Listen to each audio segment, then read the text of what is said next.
Hi everyone, welcome to GK hub. Okay అండి. Ola electrical ఇది చాలా మందికి ఫేవరెట్ స్టాకు. అలాగే చాలామంది పోర్ట్ఫోలియోలో కూడా ఉండిపోయినటువంటి స్టాక్ అన్నమాట. సో చాలామంది హయ్యర్ వాల్యూస్లో కొనడము, వాళ్ళు రిస్క్లో ఉండడము, మళ్ళీ యావరేజ్ చేయడము, ఇంకొంతమంది లోయర్ వాల్యుయేషన్లో కొన్న వాళ్ళకేమో కొన్న వెంటనే ఒక మంచి ప్రాఫిట్ అనేది జనరేట్ చేయడం జరుగుతుంది. సో ఇప్పుడు చూడండి, ఇక్కడ ఏదైతే మనకు ₹22 దగ్గర ఎవరైనా బై డిఫాల్ట్‌గా కొన్నారనుకోండి, వాళ్ళకు వెంటనే ఎంత ప్రాఫిట్ వచ్చింది మీరు పైన ఇక్కడ గమనించినట్లయితే 90.72% ప్రాఫిట్ ఇచ్చినట్లయింది. ఒకవేళ తెలియక కొంతమంది ఎక్కడైనా హయ్యర్ వాల్యూలో కొన్నారనుకోండి, వాళ్ళు ఇప్పటికి కూడా నెగెటివ్‌లో ఉండే ఛాన్సెస్ ఎక్కువగా ఉంటుంది. సో ప్యాటర్న్స్ అనేది very very important and support and resistance అనేది వెరీ వెరీ ఇంపార్టెంట్. ఇప్పుడు ఓలా ఎలక్ట్రికల్ మీరు చూస్తున్నారు కాబట్టి ఇక్కడ ప్యాటర్న్స్ ఏమేం ఫార్మ్ అయినాయి అనేది మీకు చూపిస్తాను చూడండి. సో ఇప్పుడు మార్కెట్ ప్రెజెంట్ చూసినట్లయితే ఇక్కడ నుంచి ఒక కంటిన్యూ ఒక ర్యాలీ అనేది జరిగింది. ఈ ర్యాలీ తర్వాత ఆల్మోస్ట్ మళ్ళీ ఏమైందండి, ఏప్రిల్ 13థ్ అనుకుందాం. ఏప్రిల్ 13థ్ నుంచి ఇక్కడి దాకా కూడా మార్కెట్ 29 మే వరకు కూడా ప్రెజెంట్ ఏమైంది, మార్కెట్ ఒక రౌండ్ బాటమ్ ప్యాటర్న్ అయితే ఫామ్ చేసుకుందండి.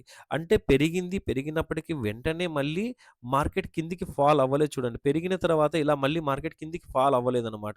మార్కెట్ ఏమైంది, ఇలా ఒక సపోర్ట్ దగ్గర ఉండిపోతుందన్నమాట. సో ఇలా ఒక రౌండ్ బాటమ్ ప్యాటర్న్ అయితే ఫామ్ చేసింది. ఈ బాటమ్ బ్రేక్ అవ్వనంత వరకు కూడా, ఈ బాటమ్ యొక్క లో బ్రేక్ అవ్వనంత వరకు కూడా ఏంటంటే స్ట్రెంత్ ఉన్నట్లే. ఎప్పుడైతే ఈ బాటమ్ యొక్క లో బ్రేక్ అవుతుందో అగైన్ మళ్ళీ మనం ఫాల్ చూసే ఛాన్స్ ఉంటుంది. అలాగే ఇప్పుడు మార్కెట్ ఏమవుతుంది, ప్రెజెంట్ ఓలాని మనం చూసుకున్నట్లయితే పైన ఏదైతే ఈ రెడ్ కలర్ బాక్స్ జోన్ మీకు కనిపిస్తుందో, ఈ రెడ్ కలర్ బాక్స్ జోన్ ఏమవుతుంది, ఒక రెసిస్టెన్సీ అవుతుంది. ఏమవుతుంది, రెసిస్టెన్సీ అవుతుంది. లేదు మనం క్యాండిల్ స్టిక్ ప్యాటర్న్ బేస్ మీద చూసినట్లయితే ఇక్కడ ఏ క్యాండిల్ ఫామ్ అయ్యి మార్కెట్ కిందికి ఫాల్ అయిందో ఒకసారి గమనించండి. స్పిన్నింగ్ టాప్ ఫామ్ అయింది. ఏ spinning top, bearish spinning top. Red కలర్‌లో ఉంది కాబట్టి బేరిష్ స్పిన్నింగ్ టాప్ అంటున్నామా? కాదండి. అది ప్యాటర్న్‌కి ఒక హైలో ఫార్మ్ అయింది. అది గ్రీన్ కలర్‌లో ఉన్నా, రెడ్ కలర్‌లో ఉన్నా అది ఏమవుతుంది, bearish spinning top. Bearish spinning top యొక్క లోని, హైని మనం ఏం చేసాము, ఈ విధంగా ఒక రెడ్ కలర్ బాక్స్ జోన్‌తో ఇండికేట్ చేస్తున్నాం. ఇప్పుడు ఏమవ్వాలి, ఈ బేరిష్ స్పిన్నింగ్ టాప్ యొక్క జోన్ ఏదైతే ఉందో, ఆ జోన్ అబోవ్ బ్రేక్‌ఔట్ అయ్యి సస్టైన్ అవ్వాలి. ఏమవ్వాలండి, ఈ యొక్క జోన్‌కి అబోవ్ బ్రేక్‌ఔట్ అయ్యి సస్టైన్ అవ్వాలి. అలా అవుతేనే నెక్స్ట్ మార్కెట్‌లో ఒక మూవ్‌మెంట్ అనేది చూస్తాం. ఆ మూవ్‌మెంట్ ఎక్కడి దాకా ఉంది, నెక్స్ట్ ఆల్మోస్ట్ అనుకుంటే 48 అండ్ ₹57 వరకు ఉంది. రైట్. ఇదే విధంగా ప్యాటర్న్స్‌ని బిలీవ్ చేస్తూ ట్రేడ్ చేయాలండి. ఇప్పుడు నెక్స్ట్ ఇంకొక ప్యాటర్న్ ఇక్కడ ఏం ఫార్మ్ అయిందనేది, ఇది చాలా మందికి ఫేవరెట్ సబ్జెక్ట్ అండి. బట్ దీని దగ్గరే చాలా మంది కన్‌ఫ్యూజ్ కూడా అవుతుంటారు. చాలా మంది ఫేవరెట్ సబ్జెక్ట్ అండి, ఇక్కడ కన్‌ఫ్యూజ్ అవుతుంటారు. ఏంటి ఈ సబ్జెక్ట్?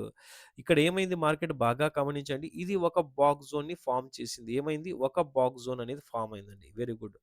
సో ఇది బాక్స్ జోన్. సో ఈ బాక్స్ జోన్ ఏంటి, బాక్స్ జోన్ అంటారు, లేకుంటే సైడ్‌వేస్ మార్కెట్ అంటారు, లేదా కన్సాలిడేషన్ మార్కెట్ అంటారు, లేదా రేంజ్ బౌండ్ మార్కెట్ అంటారు. కొంతమంది ప్రైస్ యాక్షన్ అని కూడా పిలుస్తుంటారు. సో ఇప్పుడు ఇక్కడ ఏంటి సబ్జెక్ట్ అంటే, ఎప్పుడైనా కానీ ఏదైనా ఒక స్టాక్ అవ్వచ్చు, లేదా ఒక ఇండెక్స్ అవ్వచ్చు. లేదా ఇండెక్స్ బాగా గమనించండి. ఏదైనా ఒక స్టాకు లేదా ఇండెక్స్ ఈ విధంగా ఒక బాక్స్ జోన్‌లో ఉండిపోయినా, ఒక రేంజ్ బౌండ్‌లో ఉండిపోయినా, ఒక సైడ్‌వేస్‌లో ఉన్న, ఒక హయ్యర్ వాల్యూని బ్రేక్ అవ్వడం లేదు, ఒక లోవర్ వాల్యూని బ్రేక్ అవ్వడం లేదు. హయ్యర్ వాల్యూ ఎంత ఫార్మ్ అవుతుంది ఇక్కడ మనం చూసినట్లయితే 26.07ని అబోవ్ బ్రేక్ అవ్వలేదు. అలాగే 22.48ని బ్రేక్ అవ్వలేదు. ఇలాంటి మార్కెట్ ఏం ఇండికేట్ చేస్తుంది అంటే, ఇక్కడ మార్కెట్‌లో మంచి ప్రైస్ యాక్షన్ అనేది జరుగుతుంది. ఎప్పుడైతే దీని అబోవ్ బ్రేకౌట్ అయితే ఒక మంచి ర్యాలీ మార్కెట్ మనకి ఇవ్వడానికి సిద్ధంగా ఉంది అనుకుంటాం. లేదు అలా కాకుండా దీని యొక్క లో బ్రేకౌట్ అయి సస్టైన్ అయితే ఒక మంచి ఫాల్ మార్కెట్‌లో మనకు ఇంకా చూసే అవకాశం ఉందని తెలుస్తుందన్నమాట. సో, ఇప్పుడు ఏమవుతుంది, మనకు first market bearish spinning top form అయింది. బాగా గమనించండి, బేరిష్ స్పిన్నింగ్ టాప్ ఫార్మ్ అయింది. ఈ ప్యాటర్న్‌కి ఒక హైలో బేరిష్ స్పిన్నింగ్ టాప్ ఫార్మ్ అయ్యి మార్కెట్ ఏమైంది, ఇక్కడి దాకా కంటిన్యూ ఫాల్ అవుతూ ఇక్కడ ఏం జరిగింది, సైడ్‌వేస్ మార్కెట్ లేదా బాక్స్ జోన్ లేదా రేంజ్ బౌండ్ మార్కెట్‌లో వేస్తూ ఎక్కడ బ్రేక్ అవ్వాలి, అబోవ్ బ్రేక్ అయితే అప్ ట్రెండ్ చూస్తాం. అబోవ్ బ్రేక్ అవ్వకపోతే డౌన్ ట్రెండ్ చూస్తామన్నమాట. ఎప్పుడైతే బ్రేక్‌ఔట్ అయ్యిందో, అబోవ్ బ్రేక్‌ఔట్ అయిందో, ఇక్కడి నుంచి ఒక మంచి ర్యాలీ చూస్తాం అనుకున్నాం. చూస్తున్నప్పుడు మార్కెట్ ఎక్కడి దాకా వెళ్తుంది అగైన్ అంటే, ఫస్ట్ టార్గెట్ యాక్చువల్‌గా ఇది అవుతుందండి. ఇక్కడ కూడా మార్కెట్ చూడండి, సేమ్ సబ్జెక్టే, ఇది తర్వాత మాట్లాడదాం. సో, ఇప్పుడేమవుతుంది, ర్యాలీ అనేది ఎక్కడి దాకా జరిగిందంటే, ఎక్కడి నుంచి మార్కెట్ స్పిన్నింగ్ టాప్ 5 ఫా సారీ స్పిన్నింగ్ టాప్ ఫార్మ్ అయ్యి ఎక్కడి నుంచి ఫాల్ అయిందో అక్కడ టార్గెట్ కంప్లీట్ చేసింది. ఇప్పుడు ఏమవ్వాలి అంటే, ఈ స్పిన్నింగ్ టాప్‌ని బ్రేకౌట్ అవ్వడానికి స్ట్రెంత్ కావాలి. ఓకే అండి. స్పిన్నింగ్ టాప్ బ్రేక్ అయిన తర్వాత నెక్స్ట్ వాల్యూస్ కూడా మనం మాట్లాడుకున్నాం. 48 అండ్ 57 అనేసి. ఓకే.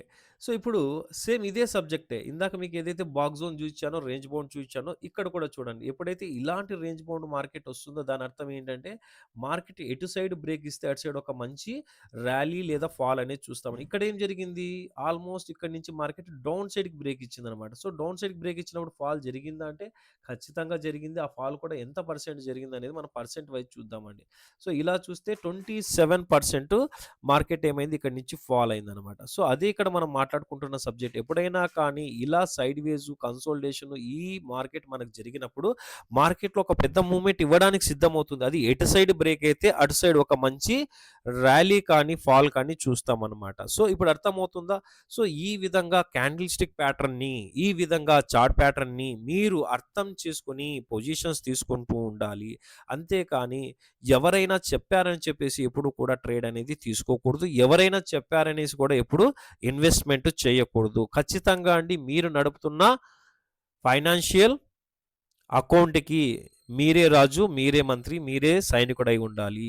సో, ఇప్పుడు మనం చెప్పిన ఈ సబ్జెక్ట్ మీకు అర్థమైతే ఖచ్చితంగా లైక్ చేయండి. కొత్త వాళ్ళకి ఎవరన్నా ఉంటే మీ ఫ్రెండ్స్ షేర్ చేయండి. ఎప్పుడూ కూడా జీకే హబ్ ఈ విధంగా మీకు సబ్జెక్టు పరంగా సపోర్ట్ చేస్తూ ఉంటుంది. Thank you friends. జై హింద్.